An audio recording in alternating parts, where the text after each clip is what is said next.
जय हिंद साथियों, मैं सुनील आपका स्वागत करता हूं आपके अपने YouTube channel maths expert academy पर। साथियों, जैसा कि आप सभी को पता है, आरपीएफ ने क्या कर दिया है, रिक्रूटिंग जारी कर दी है 4660 पदों पर। कितने पदों पर? 4660 पदों पर, जिसमें से आपके लिए पोस्ट निकाली है, कुछ कांस्टेबल्स के लिए हैं। कितनी पोस्ट पर? 4660 पदों पर विज्ञापन क्या कर दिया है, जारी कर दिया है। और जिसमें पोस्ट है आपकी, आपको पता ही होगा भैया, 4208 पोस्ट है आपकी। किसके लिए बेटा?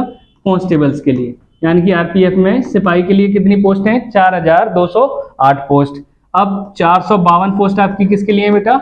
एसआई के लिए 452 पोस्ट हैं। टोटल पोस्ट की बात करें तो टोटल पोस्ट आपकी 4660 पोस्ट है। कितनी? 4660 पोस्ट। अब आपके माइंड में आ रहा होगा, सर तैयारी कहाँ से करें, क्या पढ़ें क्या ना पढ़ें, ये सबसे बड़ा कंफ्यूजन रहता है। तो इसी कंफ्यूजन को सॉल्व करने के लिए मैथ्स एक्सपर्ट एकेडमी ने क्या करा है बेटा, आपके सभी सवाल से इनका समाधान करने के लिए हमने क्या करा, प्रीवियस ईयर क्वेश्चन पेपर्स को सॉल्व कराने की, जो भी प्रीवियस ईयर क्वेश्चन पेपर्स आए हैं उनकी एक सीरीज शुरू कर दी, जिसमें हम आपको कांस्टेबल और एसआई के सभी प्रीवियस ईयर क्वेश्चन पेपर्स का फुल सॉल्यूशन कराएंगे।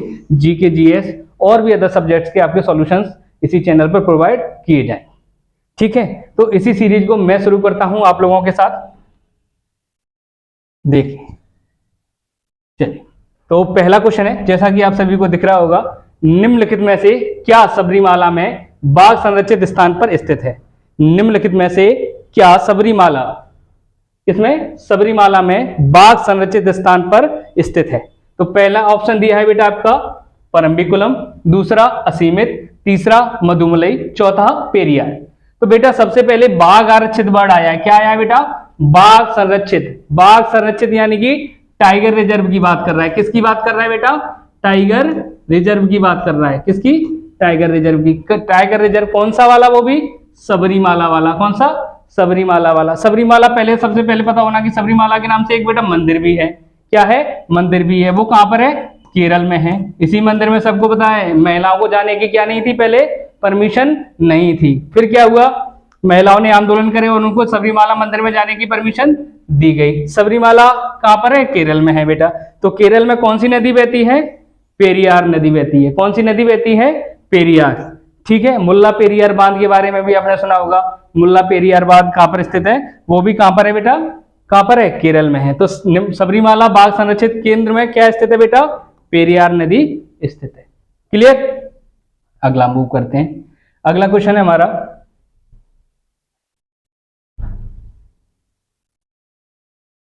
चलिए अगला क्वेश्चन है, यकृत के संचालन के लिए बाह्य रूप से लगाया गया बल क्या है? यकृत के संचालन के लिए बाह्य रूप से लगाया गया बल क्या है? इसमें दिए भैया ऑप्शन बल, गति, प्रयास और भार। तो भैया यकृत के संचालन के लिए, यकृत के संचालन के लिए जो बाह्य रूप से लगाया जाता है उसे कहते हैं प्रयास। उसे क्या कहा जाता है बेटा? उसे प्रयास कहा जाता है। क्या कहा जाता है? प्रयास कहा जाता है। जैसे किडनी जब आपकी वर्क नहीं कर रही होती है प्रॉपर, तो उसके लिए डायलिसिस किया जाता है। किया जाता है कि नहीं किया जाता? वैसे ही हार्ट के संचालन के लिए बाहर से क्या कराया जाता है बेटा? प्रयास किया जाता है। क्या किया जाता है? प्रयास किया जाता है। क्लियर है? चलिए अगले क्वेश्चन की ओर मूव करते हैं। अगला क्वेश्चन है बेटा, कारखाना अधिनियम 1881 में किसके कार्यकाल में पारित किया गया था? कौन सा है? कारखाना अधिनियम। कौन सा बेटा? कारखाना अधिनियम 1881। तो सबसे पहले पता होना चाहिए बेटा 1881 में कौन गवर्नर था। ठीक, दूसरा ये था क्या ये कारखाना अधिनियम था क्या? जो कारखाना अधिनियम था बेटा, इसमें क्या करा गया था, जो बालक होते हैं ना, बच्चे, बालकों के लिए क्या कर दी थी, एज पहले 7 साल थी। न्यूनतम एज कितनी थी बेटा? 7 साल थी। इसको बढ़ा करके क्या कर दिया? 9 साल कर दिया। क्या कर दिया था? 9 साल कर दिया। अब बेटा 1881 के टाइम पे सबको पता है जनगणना हमारी रेगुलर होना शुरू हो गई थी। पता है? रेगुलर होना शुरू हो गई थी। तो उस समय वायसराय कौन था बेटा? उस समय वायसराय कौन था? लॉर्ड, उस समय वायसराय कौन था बेटा? लॉर्ड मेयो था। कौन था बेटा? Lord Mayo. कौन था? लॉर्ड मेयो था। तो इसका सही आंसर क्या हो जाएगा भैया? 1881। 1881 में कौन वायसराय था बेटा? लॉर्ड मेयो था। कौन था? Lord Mayo. क्लियर है? इसमें हुआ क्या था, जैसे मैंने बताया, न्यूनतम एज कितनी थी बालकों को काम करने की, कारखाने में लगाने की? 7 साल थी पहले। इस अधिनियम के द्वारा कितनी कर दी गई बेटा? 9 साल कर दी गई। और इसको कौन लेके आया था या किसके कार्यकाल में आया था? ये लॉर्ड मेयो के टाइम पे आया था। और लॉर्ड मेयो की एक विशेषता और बताइए मैंने, क्या बताइए आपको? किसी के समय पे रेगुलर जनगणना होना शुरू हुई थी। दूसरा, डफरिन के टाइम पे क्या हुआ था? कांग्रेस की स्थापना हुई थी। किसके टाइम पर? लॉर्ड डफरिन के टाइम पे 1885 में। ठीक। दूसरा, रिपन ने क्या करा था बेटा? रिपन ने वर्नाकुलर प्रेस एक्ट को क्या करा था? रद्द कर दिया था। ठीक है। प्रेस की स्वतंत्रता किसने दी थी? रिपन ने। और लिट्टन ने क्या करा था बेटा? लिट्टन किसको लेके आया था? वर्नाकुलर प्रेस एक्ट को लेके आया था लिट्टन। ठीक है। चलिए अगला मूव करते हैं। अगला है बेटा भारतीय खेल प्राधिकरण, यानी कि SAI। ठीक, स्पोर्ट्स अथॉरिटी ऑफ इंडिया। अगला क्या है बेटा question? Sport authority of India. Sai की फुल फॉर्म बेटा क्या है? सबसे पहले तो स्पोर्ट्स अथॉरिटी ऑफ इंडिया, यानी भारतीय खेल प्राधिकरण की स्थापना कब हुई थी? ठीक है। तो भारतीय खेल प्राधिकरण यानी कि साई की स्थापना बेटा सबको पता है 1860 के अधिनियम के अंतर्गत हुई थी। किसके? एक्ट आया था कौन सा? 1860 का अधिनियम आया था, जिसके द्वारा 25 जनवरी को, कब? 25 जनवरी 1984 को किसकी स्थापना की गई बेटा? साई की स्थापना की गई। ये क्या करता है? ये जितने भी एथलेटिक्स खिलाड़ी होते हैं इनके लिए ट्रेनिंग, प्रॉपर शेड्यूलिंग, सारी चीजें प्रोवाइड कौन करवाता है? साई प्रोवाइड करवाता है बेटा। साई मतलब स्पोर्ट्स अथॉरिटी ऑफ इंडिया। ठीक है, जिसकी स्थापना कब हुई थी? 25 जनवरी 1984 को। इसके बारे में अगर पूछ ले किस एक्ट के थ्रू हुई थी, तो 1860 का नियम आया था जिसके द्वारा इसकी स्थापना की गई थी। ठीक है, ठीक है, क्लियर है बेटा? आगे मूव ऑन करें। चलिए अगला देखते हैं। अगला क्वेश्चन है बेटा मसाई जातियां निम्नलिखित में से किस देश में है? मसाई जातियां, भैया सबसे पहले मसाई जातियां होती क्या है? मसाई जातियां होती हैं बेटा, ये खाना बदोश जनजातियां होती हैं। कैसी बदोश? खाना बदोश जनजातियां होती हैं। कैसी? खाना बदोश। ठीक, खाना बदोश जनजातियां जनरली कहां पाई जाती हैं? खाना बदोश जनजातियां जनरली कहां पाई जाती हैं? हमारे रेगिस्तान वाले स्थान पर। कहां पर? रेगिस्तान वाले स्थान पर। तो इसमें ऑप्शंस का क्या क्या दिए बेटा? आपका सऊदी अरब दिया है, पेरू दिया है, मैक्सिको दिया है और केन्या दिया है। क्या दिया है? मैक्सिको और केन्या। तो खाना बदोश मसाई जो जनजाति है वो तंजानिया और केन्या में कहां पर पाई जाती है बेटा? तंजानिया और केन्या में पाई जाती है। कहां पर? तंजानिया और केन्या में पाई जाती है। तो इसका सही आंसर क्या हो जाएगा बेटा? इसका सही आंसर हो जाएगा केन्या। ठीक, चलिए आगे मूव ऑन करते हैं बेटा। अगला क्वेश्चन है भारतीय प्रेस के मुक्तिदाता के रूप में किसे जाना जाता है? भारतीय प्रेस के मुक्तिदाता के रूप में किसे जाना जाता है? यानी मुक्तिदाता मतलब प्रेस को स्वतंत्र करा था। क्या करा था? स्वतंत्र करा था। चलिए भैया, ये प्रेस की पाबंदी वाली बात क्या थी? पाबंदी, वर्नाकुलर प्रेस एक्ट आया था। क्या आया था? वर्नाकुलर प्रेस एक्ट, जिसके द्वारा क्या कर दिया था? प्रेस पर पाबंदी लगा दी थी। लेकर कौन आया था बेटा? लेकर आया था लिट्टन। कौन लेके आया था? लिट्टन लेकर आया था। और आजाद किसने करा? आजाद किसने करा भैया? लॉर्ड रिपन ने करा। लॉर्ड रिपन ने करा था। किसने करा था बेटा? लॉर्ड रिपन ने। और लेके कौन आया था वर्नाकुलर प्रेस एक्ट को? पाबंदी किसने लगाई थी बेटा? लिट्टन ने क्या करा था? पाबंदी लगाई थी। और पाबंदी हटाई किसने थी? लॉर्ड रिपन ने क्या करा बेटा? पाबंदी हटाई थी। क्लियर है? चलिए नेक्स्ट मूव ऑन करते हैं बेटा। राउरकेला स्टील प्लांट कहां पर स्थित है? क्वेश्चन है बेटा राउरकेला स्टील प्लांट कहां पर स्थित है? इसके ऑप्शन दिए हैं महाराष्ट्र, झारखंड, उड़ीसा और आंध्र प्रदेश। ठीक है, चलिए देखते हैं। सबसे पहले राउरकेला है कहां जगह? तो राउरकेला जो जगह है वो है बेटा उड़ीसा में। ठीक है बेटा, कहां पर है? उड़ीसा में। ठीक, राउरकेला कहां पर है? उड़ीसा में। दूसरा, तो सही आंसर इसका क्या हो जाएगा? दिया गया आंसर 3। और बात करते हैं राउरकेला की भैया द्वितीय पंचवटी जो सेकंड 5 ईयर प्लान था बेटा हमारा, उसके द्वारा स्थापना करी गई थी राउरकेला स्टील प्लांट की। किसके सहयोग से? जर्मनी के सहयोग से। किसके सहयोग से की गई थी बेटा? जर्मनी के सहयोग से की गई थी। किसके सहयोग से? जर्मनी के सहयोग से। और किसमें? सेकंड 5 ईयर प्लान के अंतर्गत की गई थी। किसके? सेकंड 5 ईयर प्लान के अंतर्गत किसकी स्थापना की गई थी? राउरकेला स्टील प्लांट की। ठीक है, कहां पर? उड़ीसा में। और आपको पता होगा झारखंड में एक और स्टील प्लांट है जिसका नाम है बोकारो। कौन सा बेटा? Bokaro steel plant. कौन सा? बोकारो स्टील प्लांट, जिसकी स्थापना किसके सहयोग से हुई थी? रूस के सहयोग से हुई थी। किसके? रूस के सहयोग से हुई थी तीसरी पंचवर्षीय योजना के अंतर्गत। किसके? तीसरी पंचवर्षीय योजना के अंतर्गत। ठीक है बेटा, तो सही आंसर हमारा क्या था बेटा? Orissa is the right answer. के राउरकेला में, क्लियर? राउरकेला स्टील प्लांट कहां पर स्थित है? उड़ीसा। चलिए अगला देखते हैं, सर्विस शब्द निम्नलिखित में से किस खेल से संबंधित है? सर्विस कौन सा बेटा? कौन सा शब्द? सर्विस शब्द निम्नलिखित में से किस खेल से संबंधित है? तो सर्विस जो शब्द है वो हमारा वॉलीबॉल से संबंधित है। किससे संबंधित है बेटा? वॉलीबॉल से संबंधित है। किससे? वॉलीबॉल से संबंधित है। तो देखेंगे क्रिकेट में जो भी गेम्स होते हैं जिनमें कोर्ट पे खेले जाते हैं, जैसे कि आपने पता होगा टेनिस हो गया, ठीक है, वॉलीबॉल हो गया, टेनिस हो गया, और आपका क्या हो गया? बास्केटबॉल हो गया। ठीक, सर्विस वॉलीबॉल में तो जरूर, बैडमिंटन में जरूर, टेनिस में सर्विस शब्द का क्या किया जाता है? यूज किया जाता है टर्मिनोलॉजी का। ठीक है, अगला देखेंगे बेटा क्रिकेट। क्रिकेट की बात करें, क्रिकेट में कई सारे हैं, जैसे चाइना मैन कई बार पूछा गया है। चाइना मैन पूछा गया है, किसमें? क्रिकेट में पूछता है चाइना मैन का। ठीक है, किस प्लेयर को बोलते हैं बेटा चाइना मैन? कुलदीप यादव को। ठीक है, China man, of swing, in swing, out swing, cow corner, कई बार पूछे गए हैं बेटा ये। ठीक है, मुक्केबाजी रिंग में आपको पता होगा, कहां पे की जाती है मुक्केबाजी? रिंग में की जाती है, जिसमें आपका, ठीक है, पंच सुना है आपने? हाफ पंच, पंच वगैरह, हाफ पंच, ये सारी चीजें, फुल पंच, हाफ पंच, बैक पंच, सब कहां पे यूज किए जाते हैं? बॉक्सिंग में यूज किए जाते हैं। ठीक है, आपने कबड्डी में सुना होगा रेड होती है, रेड शब्द सुना होगा, raid, do and die raid. ठीक, ये सारे टर्मिनोलॉजी किससे संबंधित है? अलग अलग गेम से संबंधित है। तो सर्विस वाला जो टर्मिनोलॉजी है, सर्विस गेम है, वो हमारा किससे संबंधित है बेटा? वॉलीबॉल से संबंधित। चले अगला है, हिमालयन फ्रंटल फॉल्ट शिवालिक को, हिमालयन फ्रंटल फॉल्ट शिवालिक को से अलग करता है, यानी कि किससे अलग करता है?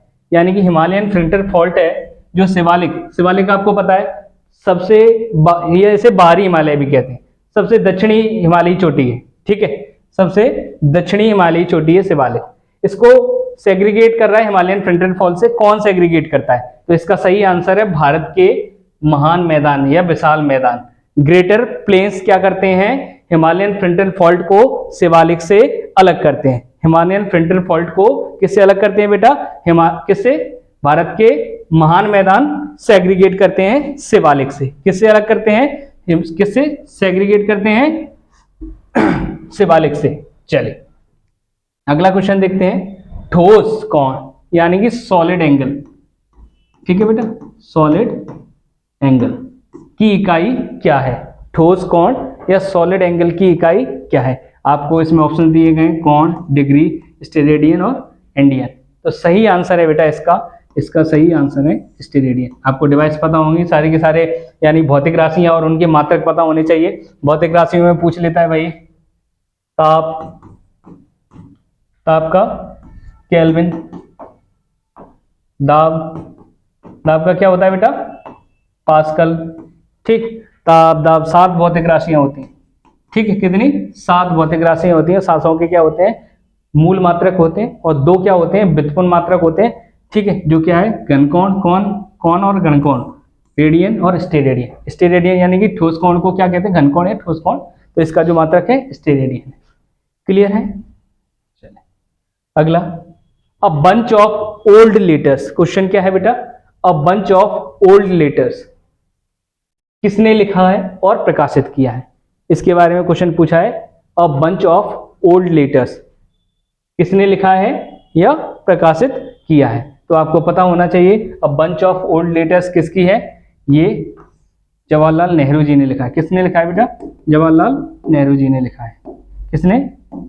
जवाहरलाल नेहरू जी की। किसकी है? जवाहरलाल नेहरू जी की। इनकी एक और बुक है जो आपको पता होगी बेटा, डिस्कवरी ऑफ इंडिया। कौन सी बुक है बेटा इनकी? Discovery of India. इनकी क्या है बेटा? अनदर बुक है जो क्या है? Discovery of India. Mahatma Gandhi के बारे में तो पता ही है, इन्होंने नवयुग ठीक, नवयुग मैगजीन्स लिखी। ठीक, एनी बेसेंट के बारे में आपको रोल पता ही है, एनी बेसेंट, एनी बेसेंट के बारे में, जयप्रकाश नारायण, जो कि किससे संबंधित थे, आपके समाजवादी दल से संबंधित थे। किससे थे? समाजवादी से। ठीक है, थियोफिजिकल सोसाइटी वाला एनी बेसेंट का है, थियोफिजिकल सोसाइटी।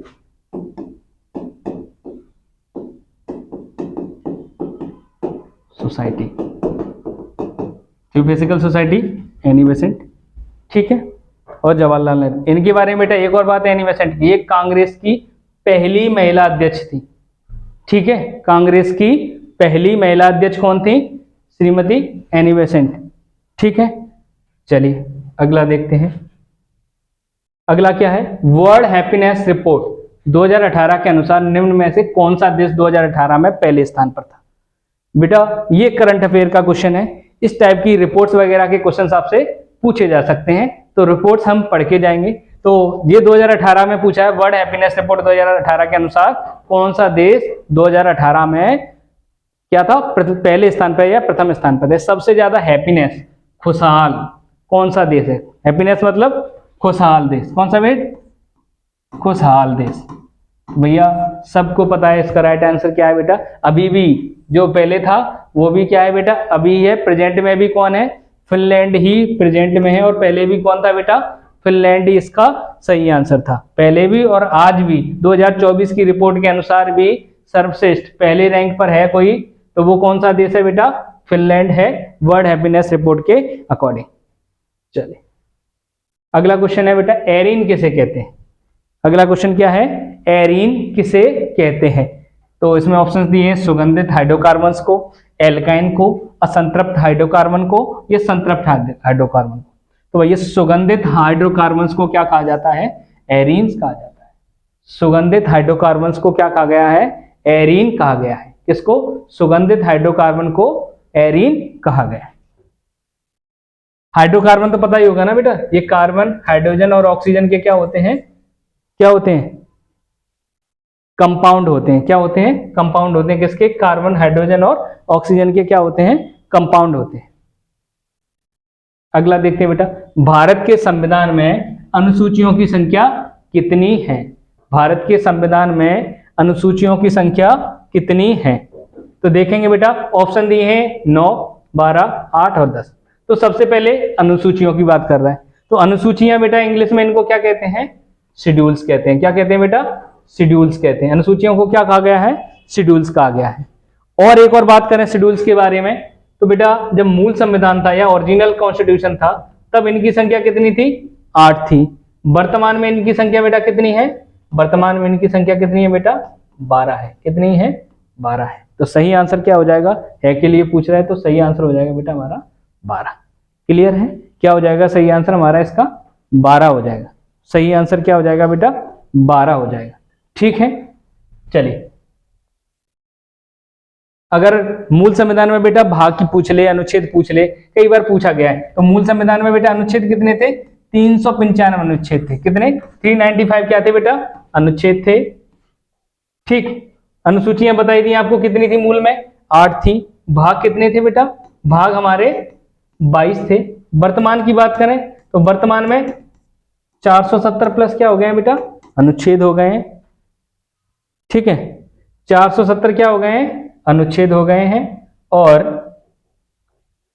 470 अनुच्छेद हैं, 25 क्या है बेटा? भाग है हमारे। 25 क्या है बेटा? भाग है। चलिए नेक्स्ट मूव ऑन करते हैं बेटा। अगला देखेंगे, मंगल और बृहस्पति ग्रह के बीच परिक्रमा करने वाले खगोलीय पिंडों को क्या कहा जाता है? मंगल और बृहस्पति ग्रह के बीच परिक्रमा करने वाले खगोलीय पिंडों को क्या कहा जाता है? तो इसका सही आंसर है बेटा क्षुद्र ग्रह कहा जाता है। क्या कहा जाता है? क्षुद्र ग्रह कहा जाता है। ठीक है, क्या कहा जाता है? क्षुद्र ग्रह कहा जाता है। चलिए ठीक है, क्या कहा जाता है? क्षुद्र ग्रह कहा जाता है। तो नेक्स्ट, भारत का संविधान भारत को डॉट डॉट के रूप में वर्णित करता है। तो भैया भारत के संविधान में किस चीज के बारे में बताया गया है, किस चीज के बारे में कहा गया है? तो भारत का संविधान सभी को पता है। भारत का संविधान कैसा है? भारत का संविधान राज्यों का क्या है? एक संघ है। क्या है? राज्यों का एक संघ है। तो इस आधार पर भैया आपका सही आंसर क्या हो जाएगा? ऑप्शन नंबर 3, जिसमें क्या कहा गया है? भारत एक राज्यों का संघ है। क्लियर? चलिए नेक्स्ट, राजीव गांधी खेल रत्न पुरस्कार 2020 के तहत एक खिलाड़ी द्वारा उत्कृष्ट प्रदर्शन करने के लिए ... रुपए इनाम के तौर पर दिए जाते हैं। तो इसमें ऑप्शन है आपकी, पहला ऑप्शन है 2 लाख रुपए, दूसरा है 1 करोड़ रुपए, तीसरा है 7.5 लाख रुपए, चौथा है 1.5 लाख रुपए। तो सही आंसर है बेटा इसका तो 7.5 लाख रुपए, यानी कि 7.5 लाख रुपए, 7.750,000 रुपए आपको क्या किए जाते हैं, इनाम के तौर पर दिए जाते हैं राजीव गांधी खेल रत्न पुरस्कार के। दूसरा बेटा, राजीव गांधी खेल रत्न पुरस्कार का नाम चेंज करके क्या कर दिया है, राजीव गांधी खेल रत्न पुरस्कार का नाम चेंज करके क्या कर दिया है, मेजर ध्यानचंद खेल रत्न अवार्ड, मेजर ध्यानचंद पुरस्कार कर दिया। ठीक, क्या कर दिया, मेजर ध्यानचंद पुरस्कार कर दिया। ठीक है बेटा, चलिए अगला, सरकार द्वारा किसानों को उनकी फसलों के लिए पूर्व घोषित मूल्य क्या है। यानी कि सरकार क्या करती है, फसल आने से पहले क्या करती है, एक जो मूल्य होता है ना, प्राइस है, उसे डिक्लेयर करती है। उस प्राइस को क्या कहा जाता है, तो उस प्राइस को बेटा क्या जाता है, MSP। क्या कहा जाता है, MSP, यानी कि न्यूनतम समर्थन मूल्य। सही आंसर क्या है बेटा, न्यूनतम समर्थन मूल्य, minimum support price, minimum support price. और इसी के लिए आपको पता है कि क्या चल रहा है, हमारे आंदोलन भी अभी किसके लिए चल रहा है कि मोदी सरकार क्या करे भैया, MSP की गारंटी दे। ठीक है, किसके लिए, कि मोदी सरकार MSP की गारंटी दे, इसके लिए क्या चल रहा है, आंदोलन चल रहा है। अगला क्वेश्चन है बेटा हमारा, तवा नदी जो नदी की सहायक नदी है, ठीक है, जो नदी की सहायक नदी है, तवा जलाशय पर स्थित है। भैया सबको पता है तवा नदी किसकी सहायक नदी है, नहीं पता हो तो तवा नदी है बेटा, तवा नदी किसकी, नर्मदा नदी की सहायक नदी। किसकी सहायक नदी है, नर्मदा नदी की सहायक नदी है तवा, बोरी, शक्कर, झरना, बढ़ना, ये सब किसकी सहायक नदी है बेटा, नर्मदा नदी। और नर्मदा नदी सबको पता है किसकी तरफ, पश्चिम की तरफ बहती है, और कहाँ, अरब सागर में गिरती है। पश्चिम की तरफ बहती है, अरब सागर में गिरती है, और क्या बनाती है बेटा, एस्चुरी का क्या करती है, निर्माण करती है, एस्चुरी का निर्माण करती है, एस्चुरी का निर्माण। अगला क्वेश्चन है बेटा, निम्नलिखित में से किस जीवाश्म का भ्रूण उत्पत्ति और मूल संरचना, भ्रूण की क्या कह रहा है, उत्पत्ति और मूल संरचना समान है, लेकिन उनके कार्य क्या है, भिन्न भिन्न है। यानी उस जीवाश्म की बात कर रहा है जिसकी भ्रूण उत्पत्ति और मूल संरचना क्या है, समान है, लेकिन कार्य क्या है, डिफरेंट है। तो ऑप्शन दिए आपको, अर्धविकसित जीवाश्म, सजे हुए जीवाश्म, विषम स्थानिक जीवाश्म या समस्थानिक जीवाश्म। तो भैया इसका राइट आंसर होगा विषम स्थानिक जीवाश्म। ठीक, क्या आंसर होगा बेटा, विषम स्थानिक जीवाश्म। ठीक, चलिए अगला क्वेश्चन है, द्वितीय आंग्ल मैसूर युद्ध किस समझौते के तहत समाप्त हुआ। बेटा आपको पता है अंग्रेजों के बीच और मैसूर में वॉर हुई थी, जिसे क्या कहा जाता है, द्वितीय आंग्ल मैसूर वॉर कहा जाता है। 4 वॉर हुए थे, जिसमें दूसरी वॉर में बेटा टीपू सुल्तान क्या हुआ था, ठीक, हैदर अली मारा गया था और टीपू सुल्तान ने टेक ओवर कर लिया था। और क्या ये मैंगलोर समझौते के बाद, किसके बाद, मैंगलोर समझौते के बाद समाप्त हो गया था, या मैंगलोर की संधि के बाद ये युद्ध क्या हो गया था बेटा, समाप्त हो गया था। इसमें बोल दिया जो जिस स्थान पर था पहले जहां थे वहीं पर क्या आ जाएंगे, वापस आ जाएंगे, जिन्होंने जो क्षेत्र जीते हैं वो उनको वापस कर दिए थे। क्लियर है। चलिए अगला है, संसद भवन स्थानीय क्षेत्र विकास योजना MPLADS किस वर्ष शुरू की गई थी। ठीक है, MPLADS किस वर्ष शुरू की गई थी। तो भैया सबसे पहले MPLADS का मतलब क्या होता है, member of parliament local area development scheme. ठीक है बेटा, member of parliament local area development scheme. इस योजना के थ्रू क्या होता है बेटा, इस योजना के थ्रू जो भी सांसद होते हैं सांसद निधि मिलती है। ठीक है, सांसद निधि में टोटल एक साल 1 करोड़ रुपए मिलते हैं पर साल, 5 साल के लिए कितना है बेटा, 5 करोड़। और ये अभी 2 बार में दी जाने शुरू कर दी है, 2.5 करोड़ करके 2 बार में दी जाती है। ठीक है, 2 बार में प्रदान की जाती है 2.5 करोड़, यानी 2 करोड़ 5 लाख रुपए पहले इंस्टॉलमेंट में, सेकंड इंस्टॉलमेंट 2 करोड़ 5 लाख रुपए। क्लियर है, 2 बार में क्या है ये प्रदान की जाती है। अगला हाँ देखेंगे बेटा, इसमें बताया नहीं ये कब शुरू की थी बेटा, ये शुरू हुई थी हमारी 1993 में। कब शुरू की गई थी बेटा, 1993 में, यानी कि 2 करोड़ 50 लाख इधर, 2 करोड़ 50 लाख, टोटल 5 करोड़।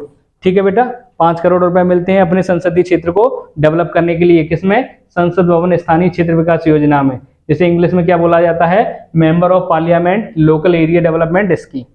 ठीक, चलिए अगला देखते हैं, कुक जल डमरू मध्य। जल डमरू मध्य क्या होते हैं बेटा, निम्नलिखित में से किस देश से संबंधित है। तो जल डमरू मध्य सबसे पहले समझ में आना चाहिए भैया, जल डमरू मध्य किसको बोलते हैं, जल डमरू मध्य। ठीक है, स्ट्रेट हिंदी में बोलने तो क्या बोलते हैं इंग्लिश में बेटा, स्ट्रेट कहते हैं इनको। ये क्या होती है, सकरी खाई होती है। क्या होती है, सकरी खाई होती है, जो क्या करती है, 2 वाटर बॉडी को कनेक्ट करती है और लैंड बॉडियों को क्या करती है, सेपरेट करती है। यानी कि ऐसा जल निकाय जो क्या करता है, 2 स्थानीय भागों को अलग अलग करता हो, 2 जलीय भागों को जोड़ता हो, क्या कहलाता है, स्ट्रेट कहलाता है। तो ऐसा ही पूछ रहा है, कुक जल डमरू मध्य निम्न में से किस देश के मध्य स्थित है। तो इसका आंसर है बेटा, राइट आंसर है न्यूजीलैंड। तो भारत के मध्य कौन सा जल डमरू मध्य स्थित है बेटा, भारत और श्रीलंका के मध्य आपको पता होना चाहिए कौन सा है, पाक जल संधि। कौन सा, पाक जल डमरू मध्य सुना है आपने, पाक स्ट्रेट, पाक जल डमरू मध्य कहाँ स्थित है बेटा, भारत और श्रीलंका के मध्य। अगला क्वेश्चन है, निम्न में से किस संविधान संशोधन अधिनियम ने मतदाता आयु को 21 से यानी 18 वर्ष से घटा करके बढ़ा करके क्या कर दिया, यानी 21 से घटा करके क्या कर दिया, 18 वर्ष कर दिया। पहले कितनी थी बेटा, 21 वर्ष थी, जिसे घटा करके क्या कर दिया, रिड्यूस करके 18 वर्ष कर दिया। उस संविधान संशोधन के बारे में पूछ रहा है, वह संविधान संशोधन बताइए जिसमें वोट देने की एज को क्या कर दिया, 21 साल से 18। तो सबको पता है बेटा 61वां संविधान संशोधन हुआ था 1989 में, जिसके द्वारा क्या कर दी थी, वोट देने की आयु कितनी कर दी थी, 21 से लेकर 18 कर दी थी। 44वें संविधान संशोधन के द्वारा सबको पता है संपत्ति के अधिकार को क्या कर दिया था बेटा, हटा दिया था। मौलिक अधिकारों में से संपत्ति के अधिकार को हटा कर कहां पहुंचा दिया था भैया, कहां, 300A में पहुंचा दिया था, और इसे क्या बना दिया था, विधिक अधिकार बना दिया था। दूसरा बेटा 42वें संविधान संशोधन को सभी जानते हैं, मिनी संविधान भी कहते हैं। कई सारे अमेंडमेंट किए गए थे, मौलिक कर्तव्य जोड़े गए, प्रस्तावना में 3 शब्द जोड़े गए थे। ठीक है, चलिए अगला देखते हैं, 69वें संविधान संशोधन के द्वारा दिल्ली राज्य क्षेत्र, दिल्ली को NCR घोषित किया गया था, राष्ट्रीय राजधानी क्षेत्र में क्या किया गया था, दिल्ली को राष्ट्रीय राजधानी क्षेत्र घोषित किया गया था, राष्ट्रीय राजधानी क्षेत्र डिक्लेयर किया गया था 69 संविधान संशोधन के द्वारा 1992। चलिए, भारत के संविधान का संरचनात्मक भाग से लिया गया है, यानी भारत के संविधान का जो संरचनात्मक भाग है वो कहां से लिया गया है। तो सब ऑप्शंस दिए हैं, भारत सरकार अधिनियम 1919, भारत सरकार अधिनियम 1935, भारत सरकार अधिनियम 1958, भारत सरकार अधिनियम 1909। तो आपको पता होना चाहिए, हमने बताया जब भी विदेशी भारतीय संविधान के जो भी सोर्सेस पढ़ाए हैं, तो सबसे ज्यादा भारतीय संविधान का जो संरचनात्मक स्ट्रक्चर है, संरचनात्मक चीजें हैं, वो हमने कहां से ली हैं, भारत सरकार अधिनियम 1935 से, भारत सरकार अधिनियम 1935 से ली है। तो इसका सही आंसर हो जाएगा बेटा क्या, बी। दूसरी बात, मोस्टली अगर पूछा जाए, क्वेश्चन पूछा जाता है भारत के संविधान का जो स्वरूप है वो किस संविधान से या किस अधिनियम से अत्यधिक प्रेरित है, तो इसका सही आंसर होगा भारत सरकार अधिनियम 1935, क्योंकि बेटा इसमें भारत सरकार अधिनियम 1935 से हमारे लगभग 250 plus article as it is लिए गए हैं जो हमारे भारतीय संविधान में। ठीक है, चलिए अगला बात करते हैं बेटा, द्वितीय गोलमेज सम्मेलन कब आयोजित किया गया था। तो सारा आपको पता होगा, रैमजे मैकडोनाल्ड ने क्या करा था, गोलमेज सम्मेलन आयोजित किए गए थे कांग्रेस के लिए। और आपको पता है द्वितीय गोलमेज सम्मेलन कब हुआ था, 1931 में हुआ था, जिसमें कांग्रेस ने क्या करा था, पार्टिसिपेट किया था। गांधी जी और इनके बीच में क्या हुआ था बेटा, समझौता हुआ था। ठीक है, चलिए अगला देखते हैं, किस नोबल गैस को क्या कहा जाता है? स्ट्रेंजर या अजनबी कहा जाता है। आपको पता होगा बेटा, जीनॉन, किसको? जीनॉन गैस को। जीनॉन गैस को क्या कहा जाता है? स्ट्रेंजर या अजनबी गैस कहा जाता है, क्योंकि ये इसकी अवेलेबिलिटी का एहसास नहीं हो पाता, इसलिए इसको क्या कहा गया है? जीनॉन को क्या कहा गया है? अजनबी गैस कहा गया है।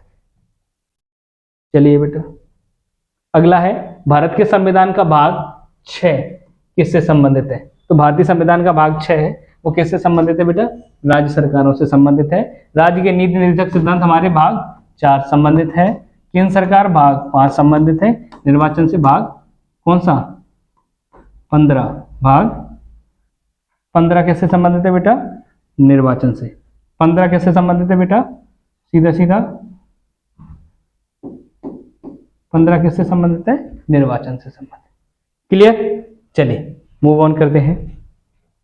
अगला क्वेश्चन है, युवा मामले एवं खेल मंत्रालय के तहत स्वास्थ्य निकाय NDTL का पूर्ण रूप क्या है? NDTL national doping test laboratory. ठीक, नेशनल डोपिंग टेस्ट लेबोरेटरी, तो राष्ट्रीय डोप परीक्षण प्रयोगशाला। इसका सही आंसर हो जाएगा ए। ठीक है, जो भी खिलाड़ी जाते हैं उन्होंने किसी नशे का सेवन तो नहीं किया है जिससे ये वो क्या है अच्छा परफॉर्म कर रहे हैं, इसकी जांच करती है भारत की लेवल पर कौन करती है? राष्ट्रीय डोपिंग एजेंसी करती है, और विदेश में जो है ठीक है अलग एजेंसी है वो टेस्ट करती है। इंडिया में इसको नाडा बोला गया है। कौन सा? नाडा, नेशनल एंटी डोपिंग एजेंसी। ठीक, चलिए अगला, कलमकारी चित्रकला किस राज्य में प्रारंभ की गई थी? तो कलमकारी जो चित्रकला है, कलम से जो चित्र बनाने की कला है, वो बेटा हमारे आंध्र प्रदेश से शुरू। कलमकारी चित्रकला कहां से शुरू की गई थी बेटा? आंध्र प्रदेश से। अगला, किस संशोधन अधिनियम को भारत का लघु संविधान कहा जाता है? मैंने अभी थोड़ी देर पहले बताया था बेटा, किसको? 42वें संविधान संशोधन को क्या कहा जाता है? 42वां संविधान संशोधन जो 1976 में हुआ था, इसे क्या कहा जाता है? मिनिएचर कॉन्स्टिट्यूशन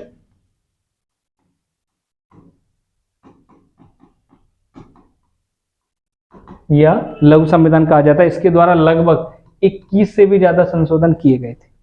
कितने? लगभग 21 से ज्यादा संशोधन किए गए।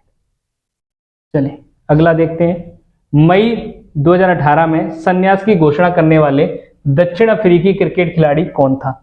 यानी भैया मई 2018 में क्रिकेट से संन्यास लेने वाला दक्षिण अफ्रीका का कौन सा क्रिकेट प्लेयर था? तो सबको पता है बेटा, AB डिविलियर्स। ये क्या है? इन्होंने 360 के नाम से जाना जाता है, सबको पता होगा। किसके नाम से? 360 के नाम से। और किसकी RR कहाँ से खेले हैं आपको पता है? बेंगलोर के प्लेयर भी रहे हैं। ठीक है, बेंगलोर IPL तो देखते होंगे सभी, बेंगलोर से। ये सारे के सारे लुंगी लंगेड़ी अभी खेल रहे हैं, डेविड मिलर भी खेल रहे हैं, कप्तान रह चुके हैं। कुछ टाइम पहले साउथ अफ्रीका के कगिसो रबाड़ा बॉलर रहे हैं, आपको पता होगा। ठीक है बेटा, चलिए अगला, फुटबॉल मैच की अवधि ये जिसमें अतिरिक्त ... जाती है वह कितनी होती है? यानी कि अतिरिक्त समय जो दिया जाता है वो कितना होता है फुटबॉल मैच में? तो अतिरिक्त अवधि दी जाती है वो कितनी होती है बेटा? वो होती है आपकी 90 मिनट की। कितने मिनट की होती है बेटा? 90 मिनट की होती है जो अतिरिक्त अवधि आपको दी जाती है। क्लियर है? चलिए अगला क्वेश्चन देखते हैं, निम्नलिखित में से कौन संसद के सदन पर सरकार की नीतियों की घोषणा करता है? निम्नलिखित में से कौन संसद के सदन पर सरकार की नीतियों की घोषणा करता है? तो सबको पता है बेटा, केंद्र में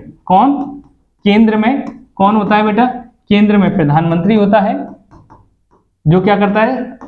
संसद के पटल पर क्या करता है? सरकार की नीतियों की घोषणा करता है। और राज्य में बेटा कौन होता है? राज्य में आपका CM होता है। कौन होता है? राज्य में कौन होता है? CM। और देश में PM। क्लियर? राज्य में CM या मुख्यमंत्री होता है जो सरकार की घोषणाओं की क्या करता है?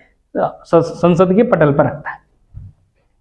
अगला क्वेश्चन है बेटा हमारा, सिख धर्म के अंतिम भौतिक गुरु कौन थे? तो भैया सबको पता है सिख धर्म के जो अंतिम गुरु थे वो कौन थे बेटा?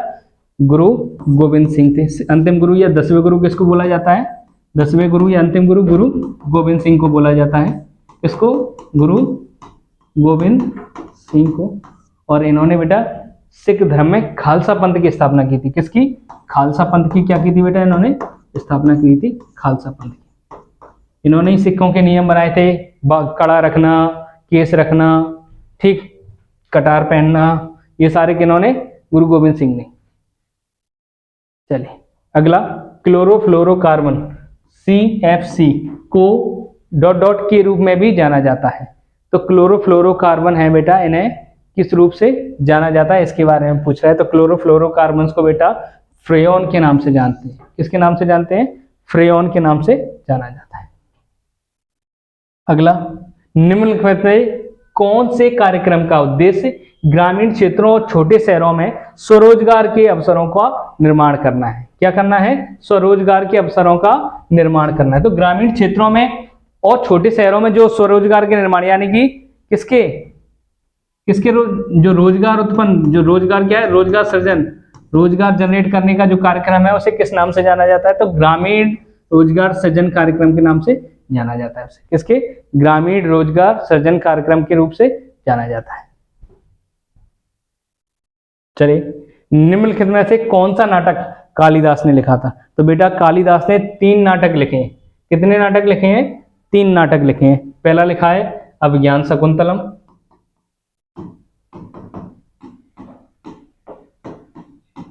अभिज्ञान शकुंतलम, दूसरा लिखा है मालविकाग्निमित्रम,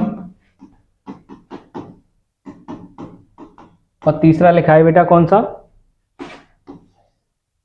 विक्रमोर्वशीयम।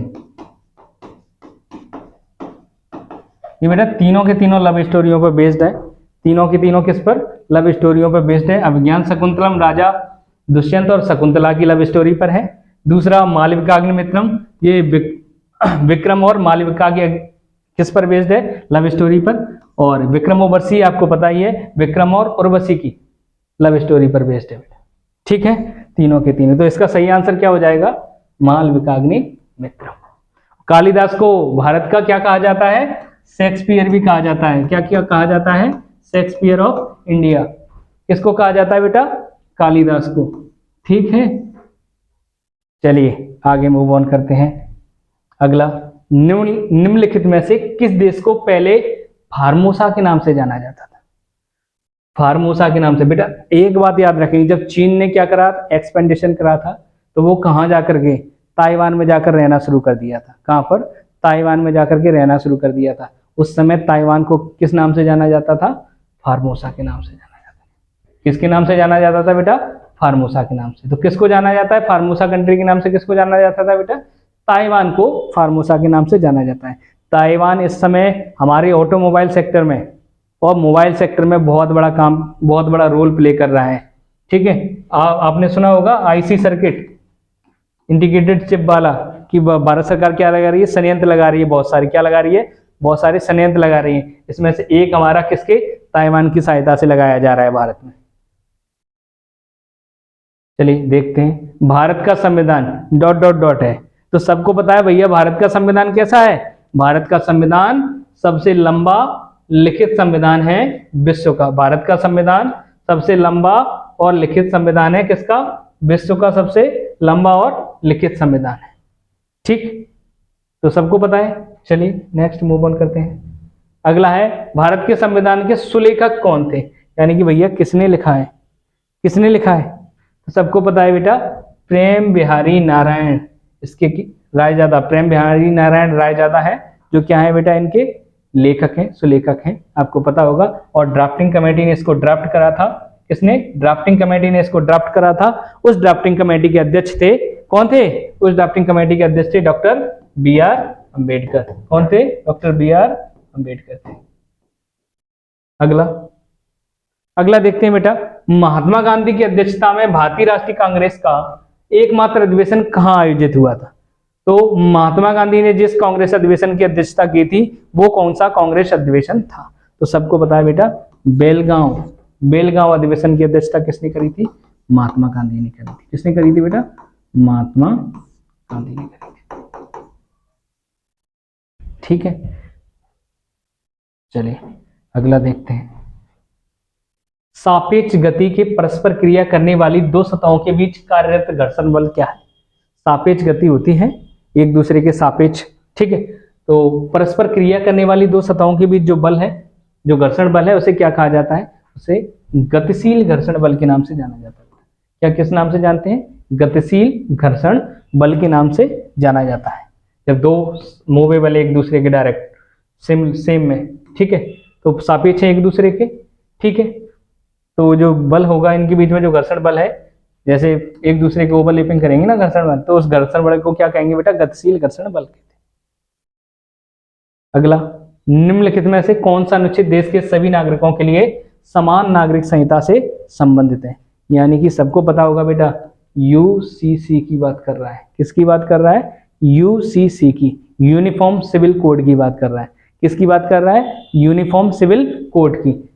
ये होता क्या है बेटा? एक्चुअली इसमें क्या है, शादी विवाह, तलाक और बच्चा गोद लेने के सभी धर्मों के लिए क्या कर दिए जाते हैं? कानून समान कर दिए जाते हैं। और भारतीय संविधान का अनुच्छेद 44 किसके बारे में बताता है? किसके बारे में बताता है? यूसीसी के बारे में बताता है। यूसीसी लागू करने वाला पहला राज्य कौन सा था? सबको पता है बेटा, कौन सा था? गोवा। कौन सा था बेटा? गोवा था सबसे पहला। और हाल ही में किस राज्य ने यूसीसी लागू करी है? हाल ही में यूसीसी लागू करने वाला राज्य हमारा उत्तराखंड। कौन सा है बेटा? उत्तराखंड। याद रखेंगे इसको, ठीक है। यूसीसी हाल ही में लागू किसने करी है बेटा? उत्तराखंड ने। चलिए अगला, बड़ी आंत का पहला भाग। बड़ी आंत का पहला भाग कौन सा होता है? तो बड़ी आंत का जो पहला भाग होता है बेटा, वो होता है बिलाई। ये होता क्या है? ये फिंगर के आकार की असंख्य संरचनाएं होती हैं।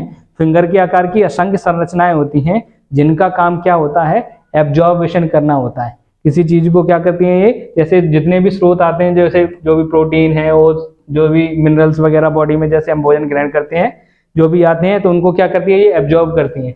इन्हें क्या कहा जाता है? बिलाई कहा जाता है। यही हमारी बड़ी आंत का क्या होती है? सबसे पहला भाग होती है। चलिए अगला बात करते हैं वार्षिक वर्षा से। जहां वार्षिक वर्षा सर्वाधिक होती है, उष्णकटिबंधीय सदाबहार वन होते हैं। उष्णकटिबंधीय सदाबहार वन होते हैं, जहां पर क्या होता है बेटा? वार्षिक वर्षा सर्वाधिक होती है, सबसे अधिक होती है। दूसरी बात, और यहाँ पर तापमान भी क्या होता है? सर्वाधिक होता है। यहाँ पर क्या होता है? तापमान भी सर्वाधिक होता है। तो वो आप देख लीजिए, यहाँ पर वर्षा कितनी होगी? 200 सेंटीमीटर होगी। कितनी होगी भैया? 200 सेंटीमीटर होती है सर्वाधिक वर्षा। वहां पर कौन से वन पाए जाते हैं? उष्णकटिबंधीय सदाबहार वन। और टेम्परेचर जनरली 24 डिग्री से 32 डिग्री के बीच में रहता है। 24 डिग्री से 32 डिग्री के बीच में रहता है। और अगर लोकेशन वाइज बात करें बेटा, तो कर्क रेखा और मकर रेखा के बीच में जो क्षेत्र पाया जाता है, जो जोन होगी, वो पूरी की पूरी बेटा, वो पूरी की पूरी कौन से क्षेत्र कहलाएगी? उष्णकटिबंधीय क्षेत्र कहलाती है। उष्णकटिबंधीय क्षेत्र कहलाती है, ठीक है। चले अगला मूव ऑन करते हैं बेटा। अगला क्वेश्चन है, भारत में किस राज्य में राष्ट्रीय उद्यानों की संख्या सबसे अधिक है? भारत के किस राज्य में राष्ट्रीय उद्यानों की संख्या सर्वाधिक? अब अगर ये पूछ ले तो सबसे पहले ये जान लो कि भैया राष्ट्रीय उद्यानों की संख्या है कितनी टोटल? तो कितनी है बेटा? 106। और सबसे अधिक बेटा कहां पर है? सबसे अधिक राज्य की बात कर रहा है तो मध्य प्रदेश में। अगर केंद्र शासित प्रदेश की बात करें तो किस केंद्र शासित प्रदेश में राष्ट्रीय उद्यानों की संख्या सर्वाधिक है? तो वह केंद्र शासित प्रदेश है आपका कौन सा है? अंडमान और निकोबार। उसमें राष्ट्रीय उद्यानों की संख्या कितनी है बेटा? ठीक, तो इसका सही आंसर मध्य प्रदेश में 16 है। और यहां पर चले अगला, निम्नलिखित में से किस राज्य केंद्र शासित प्रदेश की ग्रीष्मकालीन और शीतकालीन राजधानी होती थी? अभी बेटा ये है, उस टाइम पूछ लिया है 2018 में, तब ये क्या था? जम्मू कश्मीर बेटा क्या था? राज्य था। अभी वर्तमान में ना तो जम्मू कश्मीर राज्य है, ना उसकी राजधानियां डबल है, ठीक है। ठीक है, तो सही आंसर क्या है बेटा? जम्मू और कश्मीर। ये केंद्र शासित प्रदेश है। इसकी राजधानी सर्दियों में बेटा क्या रहती है? सर्दियों में जम्मू और गर्मियों में श्रीनगर। ठीक, गर्मियों में जम्मू और सर्दियों में सर्दियों में कहाँ बताई मैंने, जम्मू बताई, गर्मियों में श्रीनगर, क्योंकि सर्दियों में श्रीनगर में बहुत ज़्यादा ठंड पड़ती है, तो क्या है वहाँ पे प्रशासन स्टेबलाइज कर पाना इम्पॉसिबल रहता है। इस वजह से वो राजधानी कहाँ शिफ्ट कर देते हैं, जम्मू कर देते हैं। जैसे गर्मी आ जाती है तो गर्मियों से श्रीनगर की तरफ मूव कर देते हैं। ठीक है, अगला देखते हैं। अगला क्या है, प्रतिरक्षा विज्ञान का जनक कौन है? प्रतिरक्षा, एंटीबॉडीज। ठीक है, विज्ञान का जनक, साइंस का जनक किसे कहा गया है बेटा? तो एडवर्ड जोनर को किसका प्रतिरक्षा विज्ञान का जनक कहा गया है। दूसरी बात करेंगे बेटा, एंटोनी वैन ल्यूवेनहॉक ने किसकी खोज करी थी? आपको पता होगा, जीवित कोशिका की खोज ल्यूवेनहॉक ने की थी। किसकी? जीवित कोशिका की। दूसरा, रॉबर्ट कोच ने तपेदिक टीबी के टीके की, किसकी? टीबी के टीके की रॉबर्ट कोच ने करी थी। चलिए, इंटरनेट कैफे, एटीएम बूथ और कॉल सेंटर किसके उदाहरण? Internet, ATM booth, internet cafe, ATM booth और कॉल सेंटर किसके उदाहरण है? सीधे हैं आपके तृतीय क्षेत्र, बैंकिंग क्षेत्र, द्वितीय क्षेत्र और प्राथमिक क्षेत्र। प्राथमिक क्षेत्र बेटा क्या होता है, जिससे क्या मिलता है हमें? रॉ मटेरियल मिलता है। क्या मिलता है? रॉ मटेरियल मिलता है। ठीक, द्वितीय क्षेत्र भी होते हैं जिनसे क्या होता है? मैन्युफैक्चरिंग होती है, यानी कि निर्माण किया जाता है, विनिर्माण बोल दूं मैं आपको। और तृतीय क्षेत्र सेवा क्षेत्र होते हैं जिनमें ना निर्माण किया जाता है ना रॉ मटेरियल प्रोवाइड होता है। तो इसके अंतर्गत ही क्या आता है बेटा? इंटरनेट कैफे आता है, एटीएम बूथ आते हैं और क्या आ जाते हैं आपके? कॉल सेंटर्स वगैरह आ जाते हैं। तो साथियों, ये थे हमारे आरपीएफ कांस्टेबल के टोटल 15 क्वेश्चंस। कितने? टोटल 15 क्वेश्चंस, जिनका हमने डिटेल एनालिसिस करा, और आगे भी जितने भी और पेपर्स बचे हैं उन सब का एनालिसिस कराएंगे। ठीक है, मैथ्स एक्सपर्ट एकेडमी पर जो भी आपके डाउट्स हैं, जो भी क्वेश्चंस हैं, आप डालें और चैनल को सब्सक्राइब करें, लाइक करें। धन्यवाद।